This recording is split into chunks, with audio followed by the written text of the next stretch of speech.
pretty squishy if you ask me. Yeah, Rising Rage have a very good dive composition, and they have a lot of tools that are able to go in, pick someone off, and then back off. But because of that, they end up being kind of squishy. Fair. But speaking of lineup, though, now that the turtle is being spawned out, you typically see Rana's being that loose member of Rising Rage and typically just pushing down that wave, trying to push that wave in and trying to get that aggression down. Traction pulse into the juice in, and Every forces to use that flicker out of the way again. Last Insanity will not touch Every as the Crimson Beacon also pops up. The Pinnacle Ninja will hit that back mark. The Tsunami Slam into the wall. The first blood goes to Zaza as Asuna next to fall. But man, one more hit, Kaminsky will finish that job. Day is next up in line as Zaza coagulated down, grouped up by 3. Will she be able to survive this skirmish? Yes, she will, as Bondi making a small prance and pop down onto that mid side. Both teams 2 for 2, and it does look like Rising Rage still up ahead in terms of gold just because of that Hanzo gold farm. Another 1v1 down bot, but Everin just gonna pop the ultimate and fly away in Hanekage form. We can already see that both these teams like the skirmish. There's a very chaotic, well, just as I say it. On the backside, Lucy taking a lot of damage. Traction Pulse will not land on the Jaja, able to heal everything back up. Turtle down onto 1/3 of his health. As Zaza giving a little bit more information, but not enough for a Viridian to go in. Zaza finally falls by the hands of Angelise, so a trade for a turtle and a hero. DreamMax Girls, they're coming back. So it's not a very good mid-game spike that Bondi could able to latch on. I think she's falling far behind just because that huge heavy lane. Kaminsky pops a flicker, pulled back by the juice, and Bondi finishes that kill. 3 members chasing down the mid laner, another 2 chasing down the EXP laner. They should be okay here, yes. Yeah. Is able to burst down Hanekage, but Rising Rage is not giving up. She goes in, Day! Infernal Pursuit down into the heart of the battle, taking down 3, but 4 members will be too much for Day to handle, as Asuna will be next to fall. But she gets out saved just before the last Insanity pops as well. Zaza will pick up another kill to herself as the top lane, getting a trade T1 for a couple of kills in the hands of DreamMax Girls. Survival prioritization on DreamMax Girls, because they're really just throwing themselves at Rising Rage and hoping it works. Yeah, Zaza are getting caught out as well. No, it's Every though. They took down the Juice in. Here comes the Pinnacle Ninja. Everidian tries to get another consolation prize, but Blessed Kitty picks up that turtle and Rising Rage. They couldn't get anything else as DMX Girls, I think. Rising Rage does decide to go in again, so it's just as a bit of a cheeky poke, maybe try and steal that jungle camp back, because DreamMax Girls ended up rotating all 5 members to the turtle pit. Bondi was able to get a free tower up top, and now in the mid lane. There's a chain stun onto Asuna. Tsunami Slam over into the turret. Will not be enough as the last Insanity will get popped up. Zaza next to fall. DreamX Girls takes down 2 members. The Traction Pulse will not land as Everidian wants to find blood. It's out for kill. She chooses violence, but it's not enough damage for now. As Day, crossbow tank, Bondi picks up 2 for herself. It's a 2 for 2 trade as Rising Rage slowly but surely picks up that economy lead. I'm going to tell you right now, ladies and gentlemen, analysis of this game is going to become impossible in a very short bit because none of these fights make a lot of sense. These players just want to beat the crap out of each other. Good find! Everidian falls by the hands of Angelise, waiting for that right body. Good prediction right there as well. 3 members onto Angelise's behind. She might not be able to survive this as Rising Rage will take revenge for the kill onto Everidian. Does not feel like coordinated team fights. I am not seeing shot calling happening. It really feels like these players are individually saying, I am going to take this fight. If you're here, it doesn't matter. Speaking of the devil, you got the nice little Tsunami Slam converted into a T1 as Rising Rage constantly going for the macro plays. Look at that, the Baron T1 turrets over onto DMX Girls. Rising Rage, they get the kills, they get the objectives, but DreamMax Girls, they don't really have an answer for all of this, or they're going for kills just without reason. Either grouping up for a 5-man gank or not really doing anything on the map, right? It's very strange. I'm not really seeing a rotational logic. 4-member gang onto Angelise. Last Insanity, a last-ditch effort, get out of the way, getting that boost in, but AOG lands and taunted in. Zaza taking too much damage, will fall, got a little bit too close to the sun. And we already have 18 total kills. Rising Rage still slightly in the lead because DreamMax Girls have been playing a little bit more Renegade so far. Boulevard actually coming in a little bit too close, trying to pop all the weakness points. Has the crossbow tang ready. That's 1 kill. But 2, Camise able to flicker out of the waves. Angelise, we're gonna get pulled back. Throughout armor popped. Next to fall, Bondi picks up 2. 7-0-1 for this 1-1. So DreamMax Girls again needs to tone it down a little bit. That previous fight in the never mind. They're not listening to you with the AOG landing down. All members collapsing onto Asuna. It's havoc right here. DreamMax Girls split up the team fight. Blast Kitty takes down every. Zaza's next to fall, and their target prioritization comes in strong. They're not listening to you at all. And somehow it's working. Okay, so the difference between this fight and all the previous fights that they've taken is that they are actually running down Rising Rage as a 5-man. They're actually ignoring Zaza, not letting her make space. Tsunami Slam onto Lucy, but able to split up that fight. DreamMax Girls picks up that Lord, but Bondi getting that legendary status with the crossbow tag. Takes down 1, takes down 2. That's a maniac for Bondi. As Rising Rage overturns this situation. Sort of like zone everyone out with the AOG, but hold on a second, that's a concealed play. They find Camise, that's a jump in the pop. She will fall as Camise gets taken down. Day finds herself in a bad position as well as a 3-man collapse onto that as well. As DreamMax Girls, they're losing their minds, they're losing their players, and they're losing their composure. It's that. Honestly, just now what I saw was red on the blue side and blue on the red side. They were like swapping positions, and that was where Rising Rage was able to capitalize on that. They had no means of escape, and they're so far ahead. They got that Lord, and right now DMX Girls back on that defense. The only silver lining is they kind of have decent wave clear on that high ground. Lucy take a lot of damage. Pinnacle Ninja will not hit. The AOG lands just in nick of time, but Tsunami Slam into the wall. Asuna will still stay alive. Traction pause. Touches no one to Dafa. Day takes a brunt of the damage. Winter Crown will bide some time. Camise will fall. The Lancer pull her in. And another crossbow tang as Bondi picks up another one for herself. I feel like there were still some really weird micro mechanics happening there. The Tsunami Slam could have been pulled in a different direction, and that meant that the Flicker wouldn't have gotten Blaze Kitty out. But it's fine, because Rising Rage is still in control. They haven't lost any bodies just yet. It is a 3v5 defense. Any other team would normally take this chance to slow it down. 13 seconds. Lucy fell. Bondi taking another one. They're targeting that throne. Rising Rage has enough of that. They're taking it home. First game, Rising Rage. I don't know what to say. A majority of Rising Rage's action came in from. I like the Hanzo pick because it kind of is a response to, we talked about this yesterday and earlier on today, which was the fighter and tank. Melissa has, for a long time, been one of the most oppressive level 1 gold laners as well. So this is actually a pretty 50-50 matchup. I'm still leaning a little bit more towards Bondi in that sense. All eyes on that turtle. DreamMax Girls already pulling everyone in. Sanguine Claws close. Angeline close. Doing a little bit more poke damage. Asuna sourcing for information, but she does have that sustain.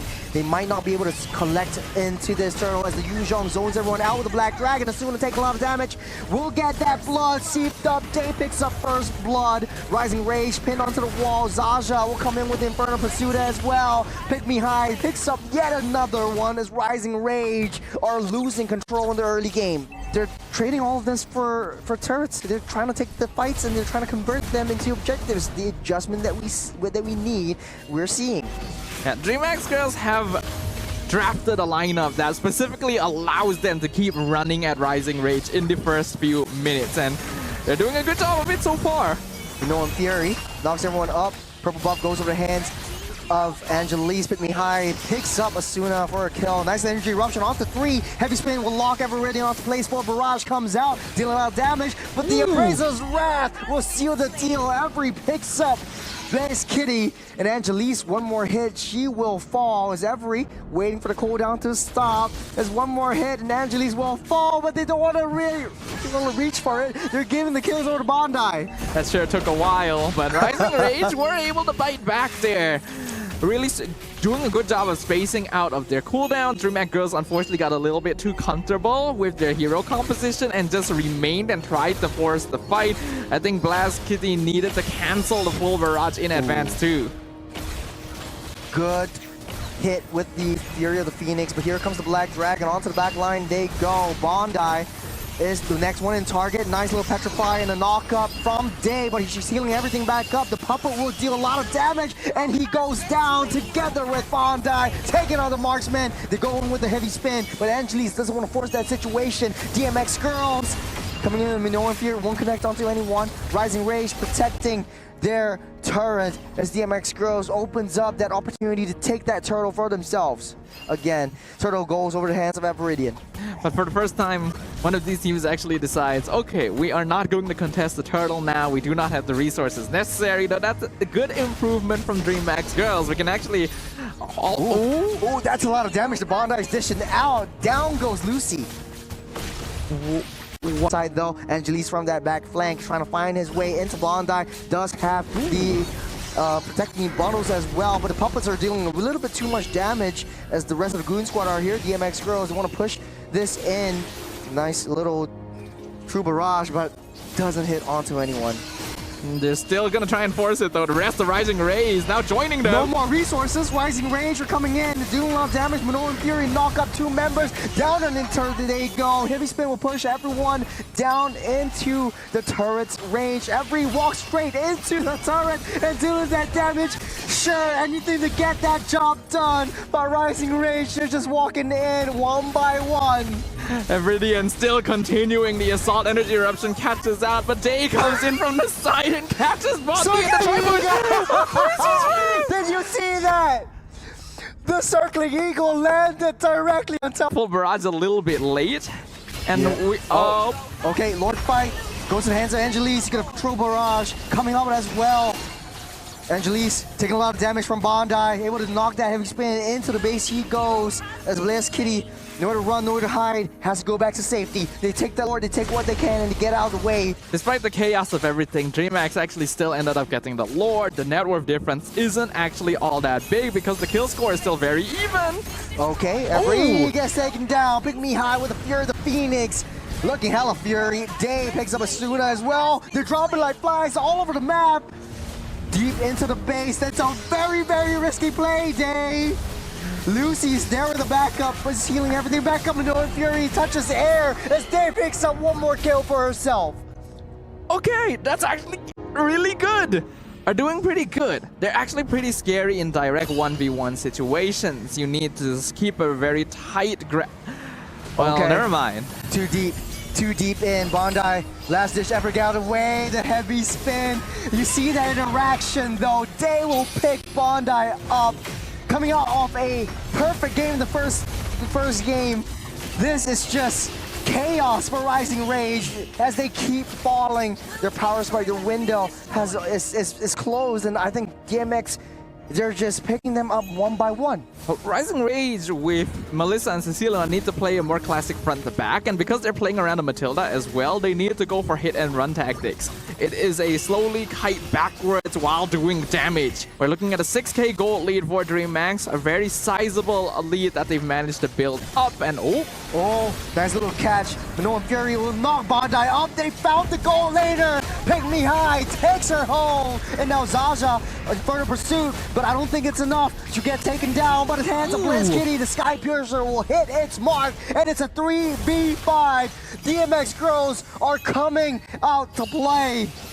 We're almost going to a game 3 as DreamMax, they're taking down Viridian. The damage is too much to bear. Blast Kitty, one after another. They're targeting the throne, they're targeting the crystal, and DreamMax brings us to another game 3. What a game we are looking at here, and not necessarily in the most positive interpretation of the word, but congratulations to DreamMax. They were able to find a composition that worked for them, something that they were confident in playing and would work well with their particular style of gameplay. Legitimately, you could feed Zaza to the wolves. Just give DreamMax Girls, all right, you want to kill something? Kill Zaza, we're out of here. Or kill Viridian, we're out of here. But no, they kept throwing Bondi and Every into these weird positions we're in.